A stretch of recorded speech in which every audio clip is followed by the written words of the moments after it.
Hi, boys and girls. This is Miss Gardner, and I am so excited because this week we will start a new book.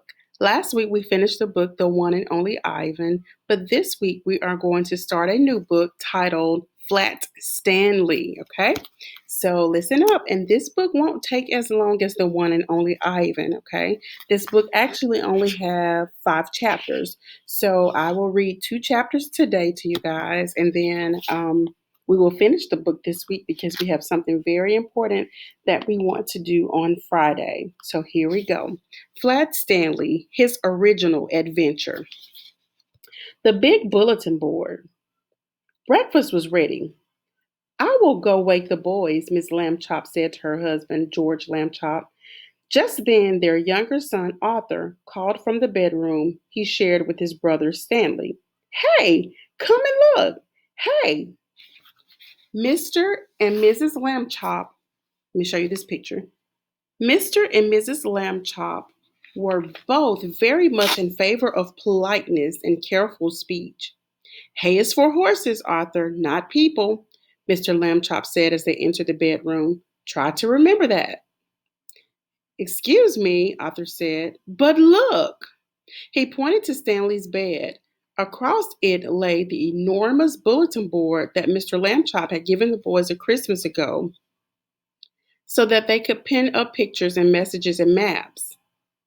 It had fallen during the night on top of Stanley, but Stanley was not hurt. In fact, he would still have been sleeping if he had not been woken by his brother's shout. What's going on here? He called out cheerfully from beneath the enormous board. Mr. and Mrs. Lambchop hurried to lift it from the bed. Heavens, said Mrs. Lambchop. Gosh, said Arthur, Stanley's flat. As a pancake, said Mr. Lambchop. Darnest thing I've ever seen. Let's all have breakfast, Miss Lambchop said. Then Stanley and I will go see Dr. Dan and hear what he has to say. In his office, Dr. Dan examined Stanley all over. How do you feel? He asked. Does it hurt very much? I felt sort of tickly for a while after I got up, Stanley Lambchop said, but I feel fine now. Well, that's mostly how it is with these cases, said Dr. Dan. We'll just have to keep an eye on this young fellow, he said when he had finished the examination. Sometimes we doctors, despite all of our years of training and experience, can only marvel at how little we really know. Mrs. Lambchop said that she thought Stanley's clothes would have to be altered by the tailor now, so Dr. Dan told his nurse to take Stanley's measurements. Mrs. Lambchop wrote them down. Stanley was 4 feet tall, about a foot wide, and half an inch thick.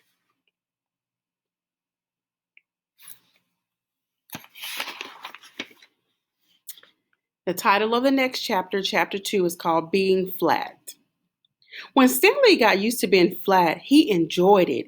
He could go in and out of rooms, even when the door was closed, just by lying down and sliding through the crack at the bottom. Mr. and Mrs. Lambchop said it was silly, but they were quite proud of him. Arthur got jealous and he tried to slide under a door, but he just banged his head. Being flat could also be helpful, Stanley found. He was taking a walk with Mrs. Lambchop one afternoon when her favorite ring fell from her finger. The ring rolled across the sidewalk and down beneath the bars of a grating that covered a deep, dark shaft. Mrs. Lambchop began to cry. I have an idea, Stanley said. He took the laces out of his shoes and an extra pair out of his pocket and tied them together to make one long lace.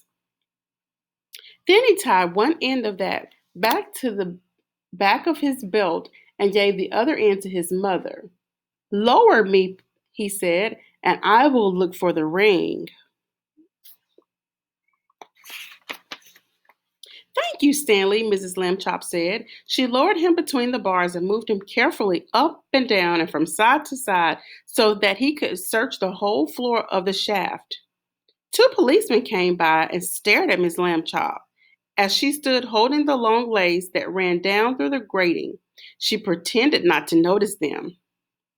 What's the matter, lady? The first policeman asked. Is your yo yo stuck? I'm not playing with the yo yo, Mrs. Lambchop said sharply. My son is at the other end of this lace, if you must know.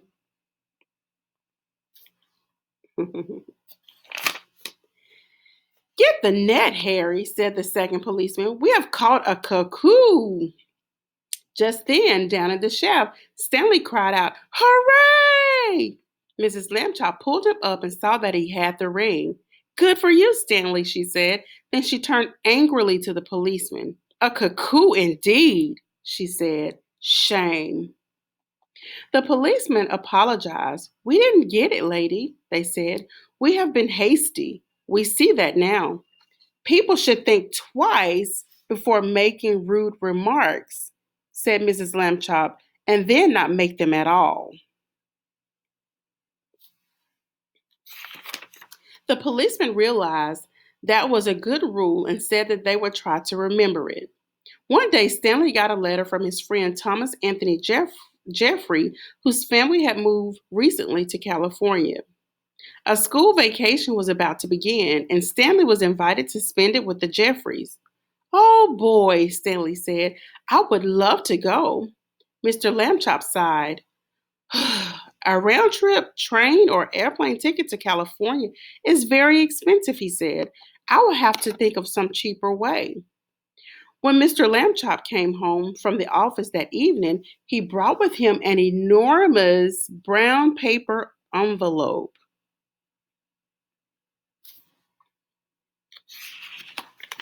Now then, Stanley, he said, try this for size. The envelope fit Stanley very well. There was even room left over, Mrs. Lambchop discovered, for an egg salad sandwich made with thin bread and a toothbrush case filled with milk.